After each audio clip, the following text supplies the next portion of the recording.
This is a second-hand Komatsu PC70 hydraulic crawler excavator. The Komatsu PC70 is equipped with the original Komatsu 4D95 engine. The core components are all original. Small excavators are flexible in operation, widely used in construction and farm. The bucket capacity is 0.3 to 0.39 cubic meters. The working weight of the whole machine is 6,500 kilograms. Power is 48.5 kilowatt.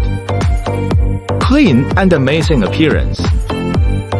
Good performance, very flexible. Used excavators are more cost-effective.